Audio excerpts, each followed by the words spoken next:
Response ഇല്ലാതെ citizen response. Kudumbashree പ്രവർത്തകരെയും വിദ്യാർത്ഥികളെയും രംഗത്തിറക്കാൻ തീരുമാനം. MV ഗോവിന്ദന്റെ ജാഥയ്ക്ക് സ്വീകരണവുമായി അതിഥി തൊഴിലാളികൾ. നിയമസഭാ തെരഞ്ഞെടുപ്പ് മുന്നിൽ കണ്ട് സംസ്ഥാന സർക്കാർ കോടികൾ ചിലവഴിച്ച് തുടക്കം കുറിച്ച ഭവന സന്ദർശന പരിപാടിയായ സിറ്റിസൺ റെസ്പോൺസ് പ്രോഗ്രാം പരാജയപ്പെട്ടതോടെ മുഖം രക്ഷിക്കാനായി കുടുംബശ്രീ പ്രവർത്തകരെയും കോളേജ് വിദ്യാർത്ഥികളെയും രംഗത്തിറക്കാനാണ് സർക്കാരിന്റെ പുതിയ തീരുമാനം.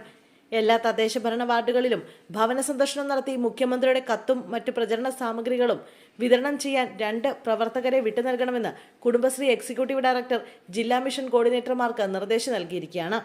കുടുംബശ്രീയെ തെരഞ്ഞെടുപ്പിന് തൊട്ടുമുമ്പ് രാഷ്ട്രീയ പ്രചരണത്തിനായി ഇറക്കുന്നതിൽ ഉദ്യോഗസ്ഥർക്കിടയിൽ തന്നെ പ്രതിഷേധമുണ്ട്.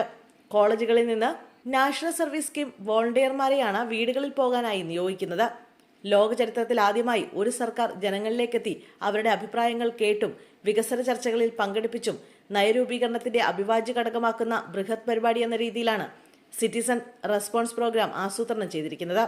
ജനുവരി 1 മുതൽ 31 വരെ എല്ലാ വീടുകളിലും സന്നദ്ധ പ്രവർത്തകർ സന്ദർശനം നടത്തി സർക്കാരിന്റെ പ്രവർത്തനം സംബന്ധിച്ച് ജനങ്ങളുടെ അഭിപ്രായങ്ങൾ ആരായുമെന്നും ഭാവി കേരളത്തെക്കുറിച്ചുള്ള ആശയങ്ങൾ തേടുമെന്നുമാണ് അറിയിച്ചിരിക്കുന്നത്.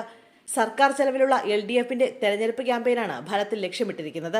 സന്ദർശനം പൂർത്തിയാക്കിയ ശേഷം ഫോക്കസ് ഗ്രൂപ്പ് ചർച്ചയും തുടർ നടപടികളും പൂർത്തീകരിച്ച് ഫെബ്രുവരി 15-ന് സർക്കാരിന് റിപ്പോർട്ട് സമർപ്പിക്കുമെന്നും വ്യക്തമാക്കിയിരുന്നു. തെരഞ്ഞെടുപ്പിന് മുമ്പായി സർക്കാരിന് പൊതുജനങ്ങൾക്കിടയിൽ മതിപ്പുണ്ടാക്കാനുള്ള CPM നീക്കമാണ് നിലവിൽ കയ്യാളപ്പുറത്തിരിക്കുന്നത്. ഇതിനിടെ CPM സംസ്ഥാന സെക്രട്ടറി MV ഗോവിന്ദൻ നയിക്കുന്ന വടക്കൻ മേഖല വികസന മുന്നേറ്റ ജാഥയ്ക്ക് ഇതര സംസ്ഥാന തൊഴിലാളികൾ സ്വീകരണം നൽകിയത് വാർത്താ പ്രാധാന്യം നേടിയിരിക്കുകയാണ്. മുഖ്യമന്ത്രി പിണറായി വിജയന്റെ ധർമ്മടം നിയോജക മണ്ഡലത്തിലെ ആദ്യ സ്വീകരണ കേന്ദ്രമായ മമ്പറത്തേക്കുള്ള യാത്രക്കിടെയായിരുന്നു സ്വീകരണം.